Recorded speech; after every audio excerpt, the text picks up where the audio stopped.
ilmaha quraanka wuxuu ka dhaxarki lahaa horumar adduunka maaha mid aakhiro hadda wuxuu ka dhaxarkaa uun madrasadii aakhiro ka dhaxarkaa adduunkii kama dhaxarko marka haddii la isu keen waafajiyo cilmigeenna oo madrasadii looga dhigo bayskii wixii kalena lagu dul dhiso waxaa sahlanaanaysa xataa opticska uu ilmaha Soomaaliga wax ku eegaya ee koritaanka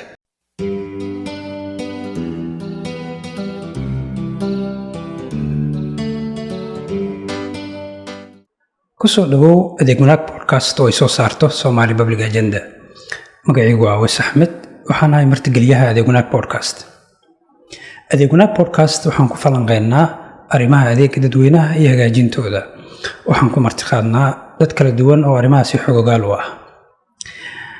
adeegga waxbarashada ee ka jira magaalada Muqdisho ayaa soo kabanayay tan iyo burburkii dowladdii dhexe kadib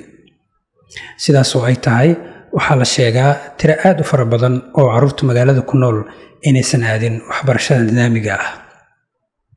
haddaba dhowaan waxaa la daabacay daraasad ka hadlaysa sababaha dhaliyay arrinkaas iyo hababka lagu xallin karo qaybtan adeeg wanaag podcast waxaan ku falanqeyn doonaa nuxurka daraasaddaas iyo waxyaabihii lagu ogaaday waxaa martii igu ah Dr. Cabdifataax Ismaaciil Daahir oo hormuud u ahaa cilmi baarayaashii ka shaqeeyay daraasaddaas kusoo dhawaad Dr. Fataax adeeg wanaag podcast Dr. marka la eego si guud daraasaddan maxay ku timid maxaa idinku dhaliyay inaad samaysaan daraasaddu waxay ku timi hay'ad la yiraahdo Education Above All ayaa danaynaysay in daraasad laga sameeyo inta badan waxay ka shaqeeyaan waxbarashada wadamada colaadda ka soo kabanaya ama guud ahaan wadamada fragile stateska la isku yiraahdo aan institutionadoodu aanay adkeyn marka hay'adaasaa garwadeen ka ahayd iyadaana nala soo xiriirdhay oo naga dalbatay inaan daraasaddaas sameyno daraasadda marka ay ka hadlaysay carruurta aan dugsiyada aadin waxaad samayseen inaad qeexdeen oo aad dhahdeen waxaana laga wadaa carruurta aan dugsiyada aadin sidoo kale waxaa sheegteen noocyo kala duwan inay jiraan arrintaas ma noo faahfaahin kartaa guud ahaan carruurtan dugsiyada aadin waxaa siyaabo badan baa loo qeexi karaa laakiin sidaan anagu danaynayn waxay ahayd ardayda matalan oo kale weligood aan iskuul aadin oon iskuulba la geenin kuwa matalan oo kale iskuulkii ka tegay oo qayb ka mida qaatay laakiinse ka tegay iyo kuwa formal education aan qaadan laakiin xoogaa tacliintii wax ka haya aan laakiin haddana iskuul caadiya ama madrasad caadiya aan tegin gurigoo kale wax lagu barbaro inta badan u badan marka saasaan anagu intaan ka danaynayna inaan ka qabanno intaasi waxaad ka hadasheen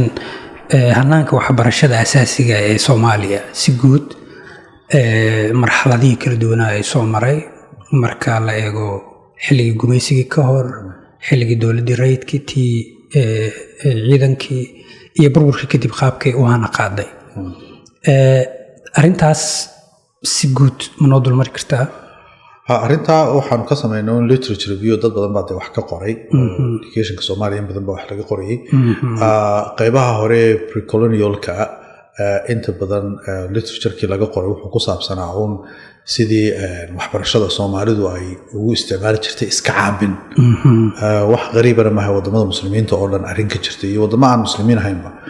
way oo dadku yani in iyagu wixii ay cilmi u yaqaanaan uu cilmigooda yahay marka saad la wada socoto de waa la diiday gumaystaha badankiisa markii uu yani isaga oo jooga ilaa 60 sanaba wax ku dhow dhowr iyo soddonadii baa iskuuladan formalka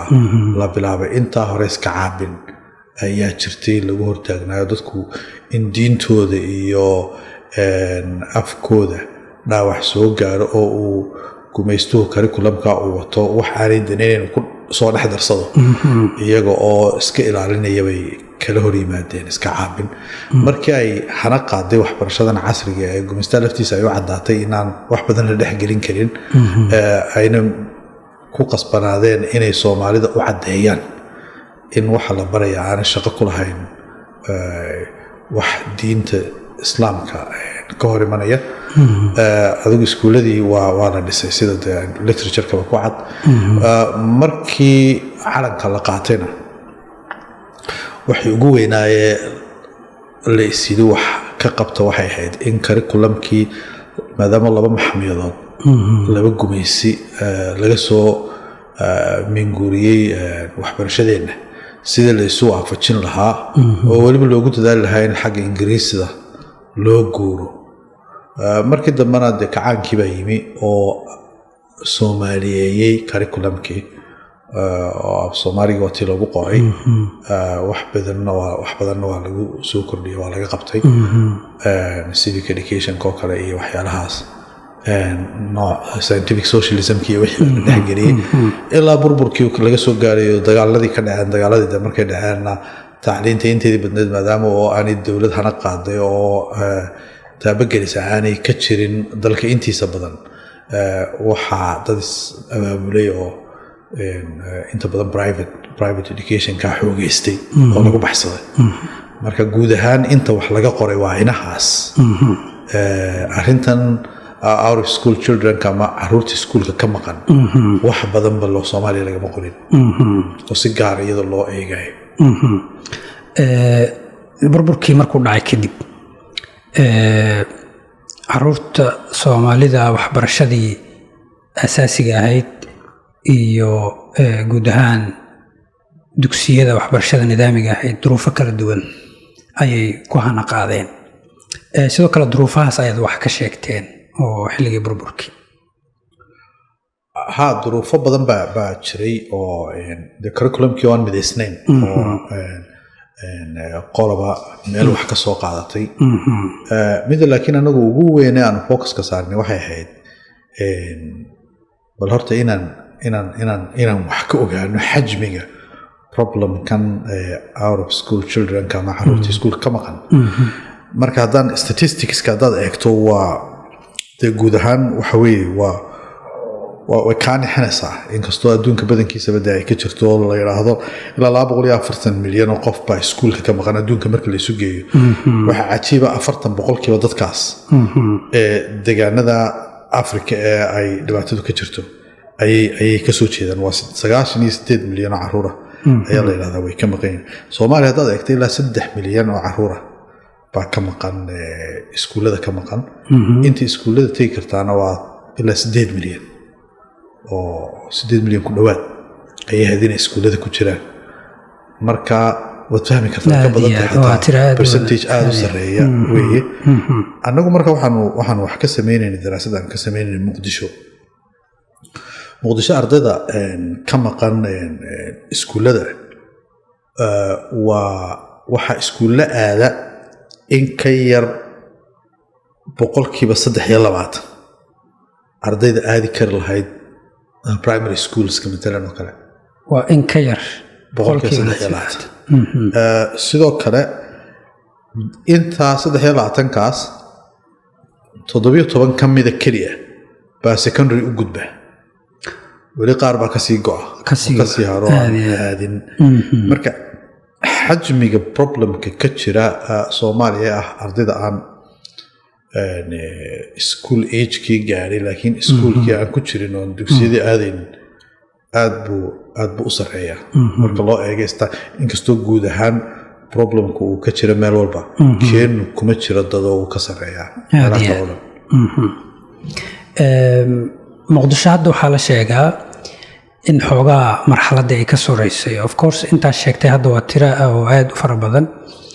haddana inkastoo xaaladii ay ka soo fiicnaatay sidii hore waxaa la sheegaya inay caqabado jiraan oo hortaagan waxbarashadii asaasiga ahayd inay caruurtii helaan ama wax macno leh ay samayso caqabadahaasna waxayna ka sheegteen aan filayaa caqabadahaasi dhowr caqabadood oo waaweyn baanu wax ka sheegnay caqabadaha markaa waxaa ka mid ahaa horta qaar dee colaaday la xiriiraan oo waa dhibaato colaaduhu ay keeneen laakiin waxaa ka mid oo kale in iskuullada dowladdu ay leedahay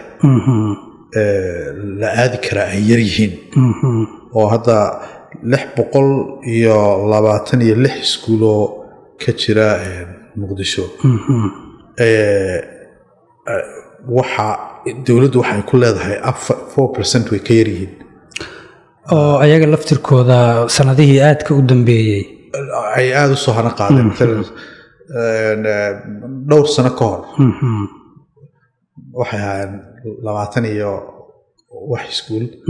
hadda waxay marayaan 43 meelaha iskuullada ee dowladdu ay maamushaa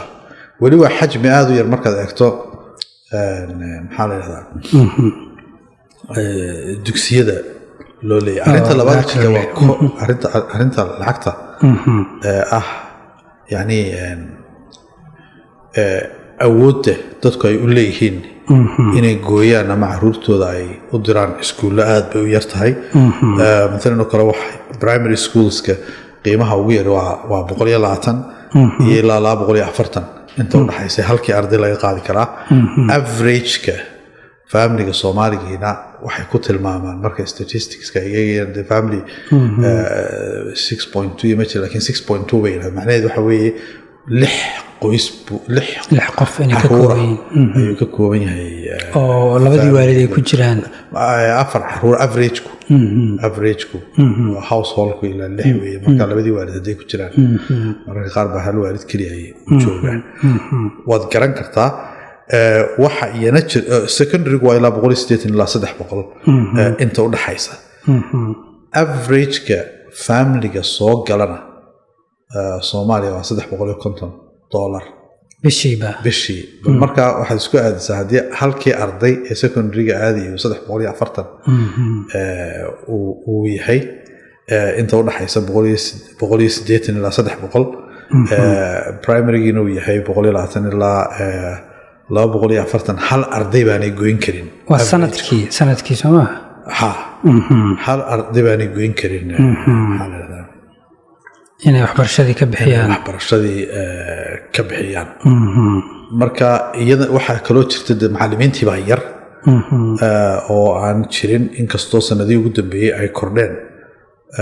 haddana ilaa 700 oo macallin baa magaalo 3 milyan oo qof degan yihiin ka dhaxaysa aad buu ugu yaryahay raashiya kasta markaad eegto macallimiintan ka hadlaynaa waa macallimiin tababaran oo wasaaradda waxbarashada u diiwaan gashan mise guud ahaan waa macallimiinta ku nool gobolka Banaadir yani tiradaas xagee ka imaanaysa tababarkoodu isku jira qaar baa tababar fiican haysta qaar baa wadamada jaarka wax ku soo bartay qaarna kolba sidii loo shabaab loo dhutay oo Soomaalidu tirada macallimiinta kolba marka macallin dugsi kasta wuxuu isku dayay inuu macallin fiican helo laakiin marar badan macallimiinta awoodda leh waa yar marka kolba wixii la heli karo ayuunbay ku shaqeeyaan marka quality-gu iyadu waa arrin gaara oo jirta midda laakiin ugu sii wada muhiimsanaa isleeyahay dhibaatada qayb weyn bay ka tahay waa in ardayga Soomaaligii aanu la mid ahayn ardayda kale ee maaragtay midalan oo kale meelaha kale wax ku baranaysa curriculum diiniya oo aan ka yarayn bakii maadiga ahay uu baranayay baa ardaygii la barayaa oo commitment kale ku jira oo ah dhowr saacadood ka mid ah maalintiisa inuu ku qaato madrasadda taa waxaan qodobada dambe kaga hadli doonaa taasina culays bay keenaysaa maadaama oon ardaygii looga baahan yahay dhowr saacadoodna 7 saacadood ama 5 saacadood ama 6 saacadood iskuullada kolba ku xiranta iskuul inuu soo barto iskuulkii caadiga ahaa haddana uu madrasada aado iyana waxay keenaysaa ardayda qaarkood inay qaadi kari waayaan oo ay sahasheen iskuulkii nacaamba oo drop out ka qayb kamid ay noqoto qodobkan waxaan u maleynayaa inaan soo hadal qaadnay in kale kulley adiga isix doona xaaladda waxbarashada ee magaalada Muqdisho burburkii kadib habka ay u hana qaaday nidaamkii ka jiray magaalada noocyada waxbarashada hoose ee ka jiray iskuullada kala duwan manaahijta kala duwan tirada ardada diiwaan gashan iyo wixii lamid ah inaad wax ka sheegteen ayaa ilaahayd mase huba inaan hore u soo hadal qaadnay xamed daraasadda focuska maanaan ku saaraynin manaahij waanu xusnay laakiin sida manaahijtu u kala duwantay iyo focuskayaga ma ahayn aad iyo aad daraasaddu waxay sheegtay sidoo kale degmooyinka qaar oo magaalada muqdisho inay ku yaryihiin ardada iskuullada aadda ee iskuullada nidaamiga ah marka degmooyinkaas waa kuwee maxayse u aanaysay daraasadda inay ardadu ku yar yihiin degmooyinkaas inay waxbarashada aadaan degmooyinkaas laba nooc weeye degmooyinka maalan samaysmay dhowaan ee aanu weli gaarin preparska dadka displacedka ama barakacayaasha ay degan yihiin dugsiyo badani meelaha kama jiraan marka waa qaar ka mida deegaanada barashada ay ku yartay deegaamada kalena waa deegaamadii magaaladu ka bilaabantay oo inta badan dadka degani ay dad u badan yihiin dadka farsamada ku shaqaysta marka waxaa inta badan xoogga la saaraa ilmaha in diintana la baro farsamada gacantana oo beri ay ku shaqaysan karaan oo wax ku xoogga la saaro marka ilmihii haddii dee prioritigii farsamadii gacanta ay noqoto intii timekiisa ka soo harayna diinta lagu baro waxaa meesha ka soo baxaya waxbarashadii maadiga ahayd marka waxaaba laga yaabaa inaan saas daraaddeed bay deegaanadaas ugu yaraatay ay ardayda ka imanaya ugu yaryihiin inay iskuullada ka muuqdaan marka waxaa qayb weyn ka ah maadaama dad farsamo yaqaan ay u badan yihiin xagga inay xoogga saaraan bedelkii waxbarashadii maadiga ee iskuulladii dhaqankii baa ka mida waxaa ka mid ah duruufaha dhaqaale ee ka jira degmooyinkaas oo waalidiintii ku qasbaya inay kala doortaan waxbarashada nooca ay ilmahooda laga yaabo ay dareemayaan inay ugu badiso mustaqbalka sidoo kale daraasaddu waxay sheegtay qaar ka mid ah dhibaatooyinka ugu waaweyn ee sababa caruurta dugsiyada aada inay yaraato inay ka mid tahay duruufo sooyaal ama dhaqan dhaqaale marka arrintaas ma noo faahfaahin kartaa deegaanada haddaan kuu sheegayo kale inta badan waxaa ka jira in caruurtoo kale gabdhahoo kale aan usoo qaadana tusaale gabdhahoo kale priority-ga la saaro inan sidii ay waxyaala guriga looga baahan yahay sida maalan cunto karintoo kale waxyaalaha la xidhiidha sidii ay dee ubad fiican oo kale sida soomaalidu u aragto loo soo saari lahaa marka waxyaalo dhaqanka kule raad baa wuxuu sababayaa in awoodda la saaro gaalada wife grooming bay yidhahdaan in hooyo soomaaliyeed la diyaariyo oo guri jooga halkii la isaga dari lahaa maalan oo kale in hooyanimadiina la diyaariyo sidoo kalena skill ama loogu daro maxaa la yidhahdaa waxbarasho goordhow sahlaysa inay iskuulkiina aado jaamacaddiina usii gudubto skillkii kale ee guriga looga baahnaaye na la baro oo iminka de wadamada reer galbeedka la mid ma nihin reer galbeedku wiilkiiyo gabadhii isku waxunba la baraa oo guriga laga dhiirigeliyayo haddii isku waxunba ilmaha iyo loo diraa maxaa gabar ha noqdo ama labiyo dhadigku yahayba halkan arrin dhaqan baa ka jirto oo taa ka hor imanaysa marka iyana waxay qayb ka qaadataa in gabdho badani aanay u suuro gelin inay iskuulka waxaa kaloo iyana jirta waalidiinta laftoodu inay kala door bidaan gabadha iyo wiilka haddii maalan faamiliga ama qoyska haddii dakhli mucayana uu soo galo dakhligii inay ahmiyad kala siiyaan ma wiilka iskuulka lagu geeyaa mise gabadhaha lagu geeyaa oo inta badan u dhacda in wiilasha lagu geeyo oo loo hagar baxo halka gabdhahana gurigii lagu hayo waxyaalo kale la baro oo ku saabsan qoysnimada aad iyo aad daraasadu waxay soo jeedisay xalal kala duwan oo qayb ka qaadan kara in la kordhiyo tirada caruurta dugsiyada aada. maxaad u sheegi kartaa xalalkaas ay soo jeedisay masalan?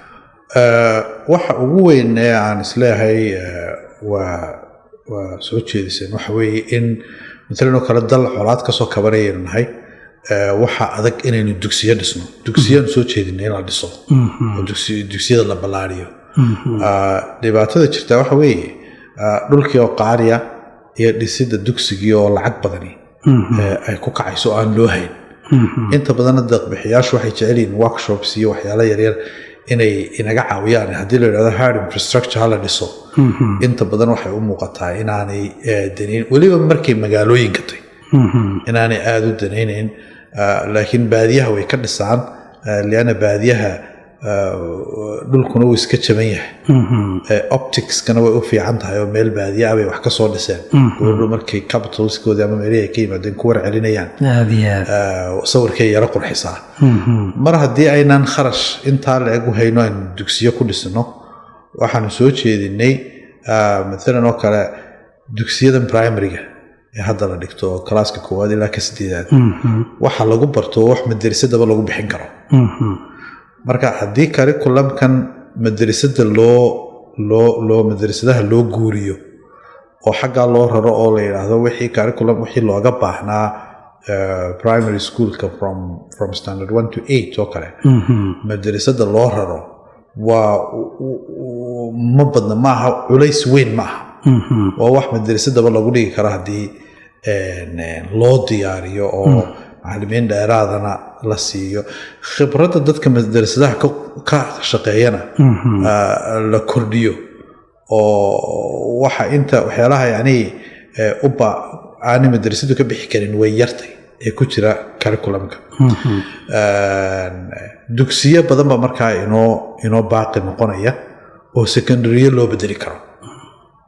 marka waxaa laga yaabaa hadda magaalada larasey muqdisho oo kale oo 43 iskuulo publicaba hadda gacanta dowladda ku jira.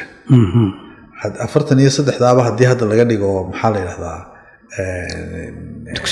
dugsiyo sare, dee waxay noqonayaan waxaa meesha ka soo baxaya in arday tiro badan ay iskuuladii secondary schoolskii ay geli karaan. dalkao dhan waa saas weye. haddaad hadda Hargeysa tagto waa saas oo kale. dugsiyada dowladdu ay gacanta ku haysaa secondarygii ma badna. marka haddii dee spaceka looga faa'iidaysto waxbaa suurageli lahaa. waxbarashadana kolba waa sidaad u design garayso. waxbarashadu wax fixid oo ah sidaa hala sameeyo adduunkao dhan isku baahi maaha. wadan kasta baahidiisa gaarka buu ku saleeyaa iyo duruufihiisa markaa jira. innaga markaa duruufaheena jira ee aynu arrintaa uga bixi karnaa waxa weeye magaalo kasta secondaryada ku yaalla aad bay u yaryihiin, loomana hayo, hadda lama dhisi karo. sida keliya looga bixi karaa waa waxbarashada curriculumkan wax ka bedeli karnaaye curriculumka inteeda hoose in loo raro madrasadaha. waxa meeshii iyana sidoo kale ka baxaya ardaygii culayskii saarnaa ee ahaa inuu madrasadii iyo maxaa la yidhahdaa iskuulkii formalka ahaa labadiiba uu isla wado. way hawl yaraanaysaa in hal meel la isugu geeya baan isleeyahay. aad iyo aad waxaa soo hadal qaaday mar in asalkaba nidaamkan waxbarashada ama 4 ha ahaato ama dugsiyo hoose dhexe iyo sare ama hoose dhexe iyo sare ha ahaato, in yani uu keenay in dushana looga soo waariday oo bannaanka laga keenay. annagana u baahannahay inaan waafajinno duruufaha haddaan ku jirno oo siday tahay inaan u qaadanaysan qasab ahayn. soo hadal qaaday sidanu hadda u qaabaysan yahay asalkeedii waxaa keenay gumaystayaashii. markii horebana waxaa loo diiday soomaalidu uga hortimi in aanay wixii ay garanayeen aanu waafiqsanayn. haddaad eegtana inta badan cilmiga meel kastaba lagu haye intiisa ugu badani waa xifdi wey. waxyaalaha ka soo hadhay ee formulooyinka iyo u baahan iyo maxaa leedahay xisaabaadku aad bay uga yaryihiin inta xifdiga u baahan. madaaristii iyo meelihii diinta lagu baranayena waxa ugu weyn hadda ay ku faani karaan lagu hayaa waa inay qofkii dee qiyamkii iyo diiniga hayo wixii oo dhan ay ka dhisayaan tuulka kale siinayaan waxa weeye ardaygu hadda matalan oo kale quraanka ka xifidsan yahay waxaa laga yaabaa performancekiisu inuu uga fiican yahay iskuulka marka maadaama ay infrastructurekii maxalliga ahaa aynu haysanay uu leeyahay wax badan oo aan laga heli karin kan dibadda laga keenay in kanna sidii aynu u haysanay faa'iidada ugu badan laga helo oo la maximize gareeyo faa'iidada laga helayo kii dibadda ka imanayayna maaragtay caalamiga ahaana wixii inaga anficiya kan la waafajiyo oo baysku uu noqdo keena waxa lagu darayaana ay noqdaan wax aan ka maarmi weynay oo aynu uga maarmi weynayna ardaydeena maaragtay hadda matalan oo kale waxaad aragtaa masaajidada oo dhan kutub baa ka socota kutub baa lagu dhigaa waa waxaynu u baahannahay oo diinteenna waynu u baahannahay inaynu maxaa diidaya masaajidka laftiisa in tuushano waxyaalaha maadiga ah lagu bixiyo actually psychologyga qofka ilmaha yare muslimka ah ka soo baxa bii'ad noocaasa oo ay iswaafaqsan yihiin diintiisa iyo wixii uu baranayay ee aan laba institution hataa psychologically imageka bixinaysa waxa weeye ilmuhu iskuul buu aadayaa iskuulka waxaa la xiriira oo lala xiriiriyey progress shaqo engineer technology wixii oo dhan sawirkaasaa laga bixiyey iskuulkii madrasad buu aadayaa madrasadda aabihii waxaa laga yaabaa ilmuhu de inaanu sidaas hadda adigu aad isa saaraysa xilkaad isa saaraysa iyo aaminaadda aad aaminsantay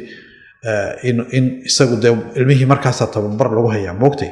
inaanay maskaxdiisii sidaa u foom garoobin laakiin halkan madrasadii wuxuu arkayaa sawir ka duwan kii iskuulka lala xiriirinaya haddii markaa imagekaasi aanu jiri lahayn oo labadu iswaafaqsan yihiin ilmaha qur-aanka wuxuu ka dhex arki lahaa horumar adduunka ah maaha mid aakhiro hadda wuxuu ka dhex arkaa uun madrasadii aakhiru ka dhex arkaa adduunkii kama dhex arko marka haddii la isu keen waafajiyo cilmigeenna oo madrasadii looga dhiga bayskii wixii kalena lagu dul dhiso waxaa sahlanaanaysa xataa opticska uu ilmaha soomaaliga wax ku eegaya ee koritaanka marka wuxuu u arkayaa wixii inay is leeyihiin oo bifurcated wax kala duwan oo kala uma arkaayo marka waxaan is leeyahay halkaasaa waxay u baahan tahay inaan dib ugu noqono oo waxbarashada ay ka turjunto dhaqankeena iyo diinteenna waa mahadsantahay doctor cabdifataax ka qaybgalkaaga bodcastiga adeeg wanaag podcast waxaa soo saara Somali Public Agenda podcastyadeena oo dhan waxaad ka dhegeysan kartaan ama aad ka daawan kartaan sidoo kalena warbixinadeena aad ka akhrisan kartaan website-keena somalipublicagenda.org. mahadsanidin.